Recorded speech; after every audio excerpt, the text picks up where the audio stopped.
How you doing tonight? I am sitting here. Well, just got home from work, and I was thinking on my way here, on my way home. I was like, I need to make another story time because I really enjoyed the first one. Like it was therapeutic. So, okay, guys. Last year, I used to have a Jeep, and my transmission went out. So of course, because my transmission is out, I'm not gonna not work. I mean, uh, like there are no buses where I live now, but when I lived in Dallas, you know, I had to catch the bus to Irving. Go downtown, catch a train, all that. And I'm one of those people. Hey, you gotta do what you gotta do, and I don't mind catching a bus, but so I had to catch the bus for a few months. Excuse me. I just finished eating and drinking this soda, and I'm just having issues. Allergies, sinuses. It's Texas for you, so let me stop complaining. So anyway, guys, so I had to catch the bus for like a few months. Yeah, a few months. And so I went downtown one day where I was coming from work, and I would have to catch the train from work downtown and then catch the bus home.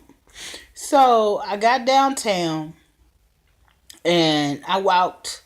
And I'm one of those people, I'm not trying to see what you're saying. If someone is talking to me, I'm trying to head to it where my bus stop is because, half the time the bus I used to catch would always be sitting there. So listen to someone else talk, I wasn't trying to hear it. Plus, I'm kind of like that, funny like that. Anyway, I don't want to hear nobody down here saying. So I know it's crazy, but I'm kind of, you know. But hey, you see this hand? My name is Sunshine Buchanan, and I will admit sometimes I think outside the box. Sometimes I think different from the next person. Sometimes, I'm a little kooky, a little crazy. I'm willing to admit my flaws and all. I am willing to admit it.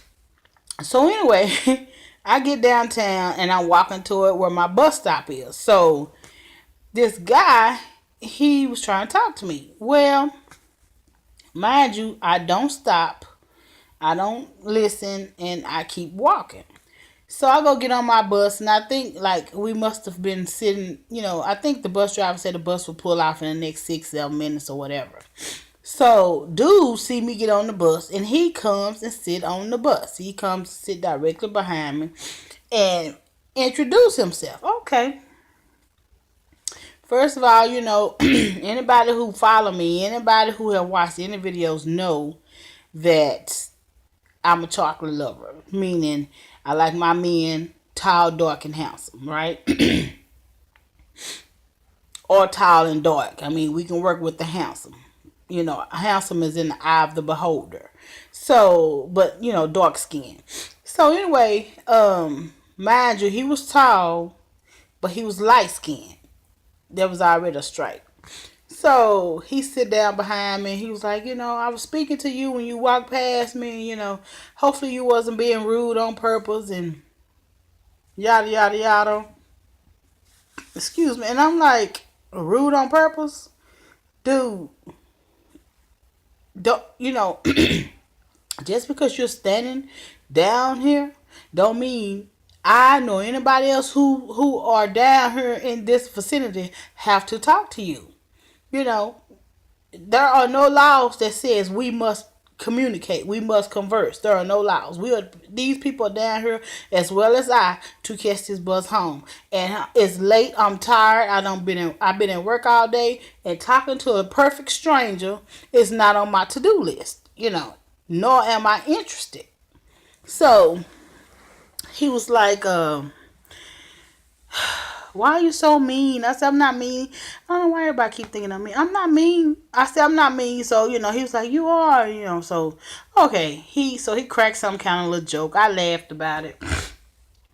And he was like, oh, okay, nice to know you have a sense of humor. Yes, I have a sense of humor. But, so he was like, hi, my name is whatever. Goes to show I wasn't paying too much attention because I don't remember his name. So,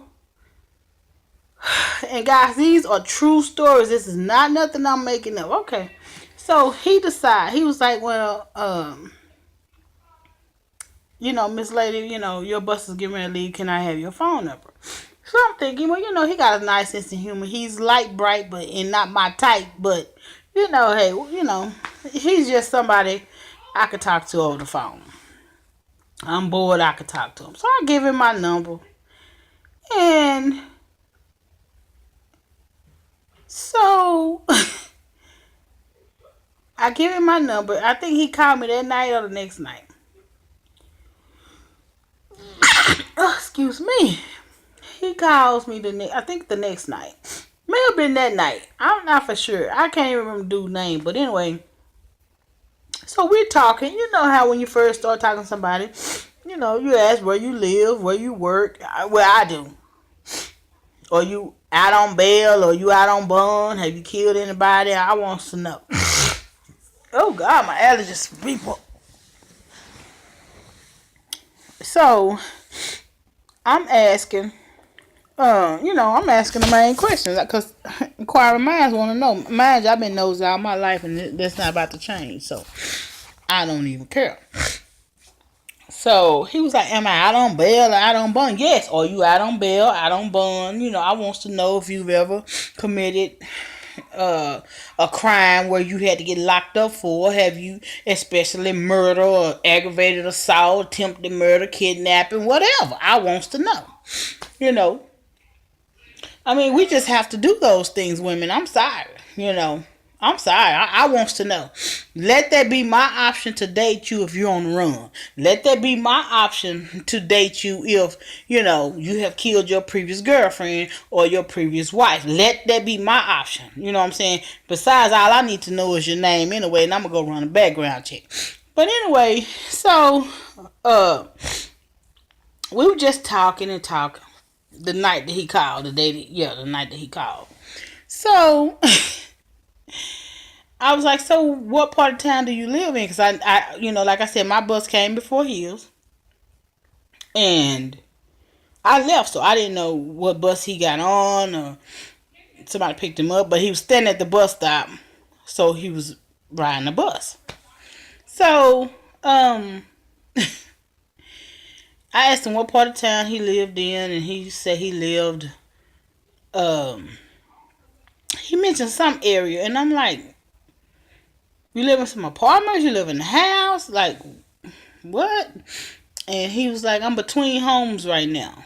So I said, what that mean? Because I've never heard no one say that, between homes. He was like, I'm homeless. I said, you're homeless? So where do you sleep? Well, normally, I ride the train to DFW, and I might fall asleep there until they run me off. And, they have a campground somewhere downtown, and a lot of them get together or whatever and make a pallet, or I don't know how I go. I forgot what he said. I said, you sleep outside? And he was like, yeah. It's just temporary or whatever, you know what I'm saying? I said, okay, well, it's cold outside. Like, and I said, I'm not trying to be rude or anything, but like, you're homeless? Like, you don't work or anything? And he was like, well, no, I go to school. But you go to school so you can't work? Like, how does that work? So, at this point, the conversation really is over. Guys, I don't feel bad because I'm not a person that's superficial. But I just feel like we're really on two different paths in life. And, I don't stick my nose up in the, I don't stick my nose up regarding anybody. But I was like, no, I don't think I want to tackle or take on or even pretend to be interested because I really wasn't. But then when you said you were homeless and you sleep outside, and so I go quiet, right? So I'm like, I'm just really holding the phone, really trying to find the right words to say. Well, never mind, or you don't have to call me no more, whatever.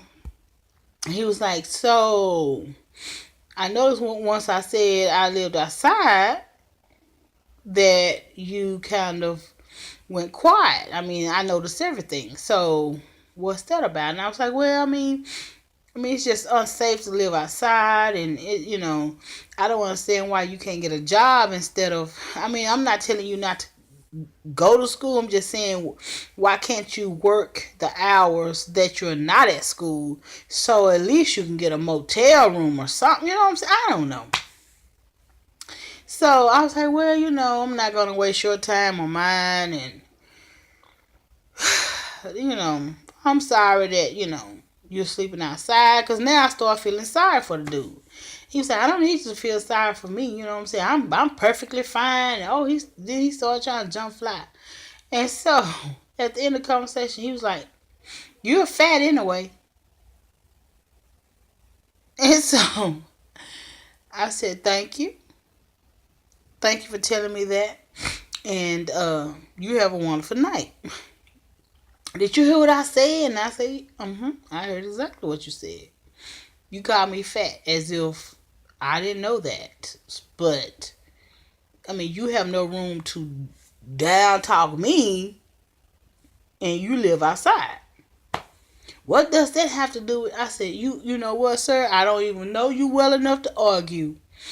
Yes, I am fat. And guess what I'm about to do? Roll over in my warm bed and in my warm apartment and go to sleep. Me and my fat self. So you have a wonderful day. Man,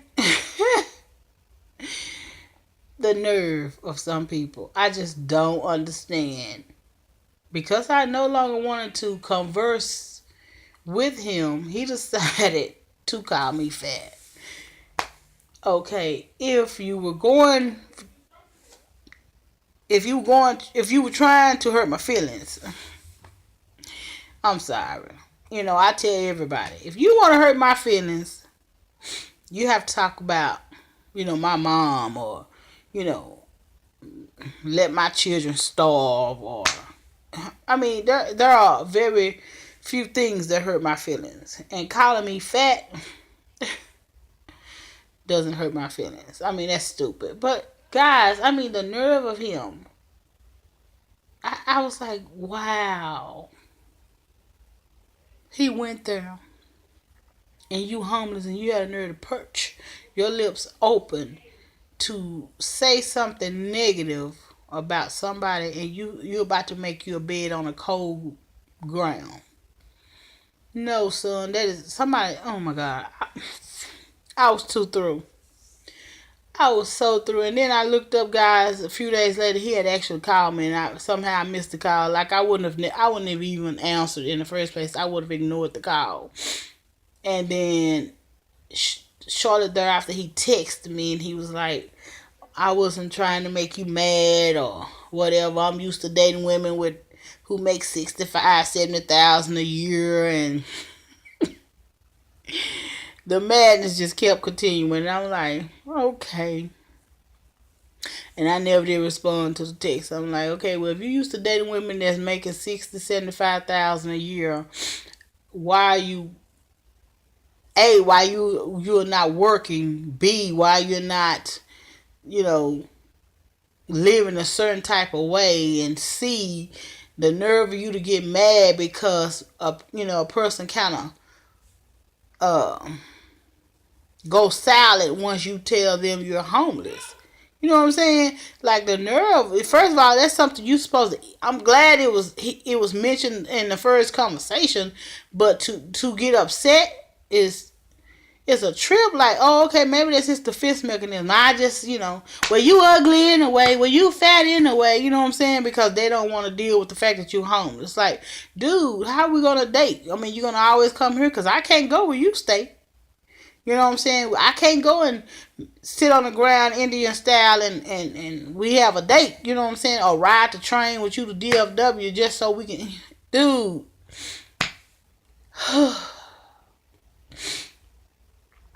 Well, I guess I'll title this, the homeless guy called me fat.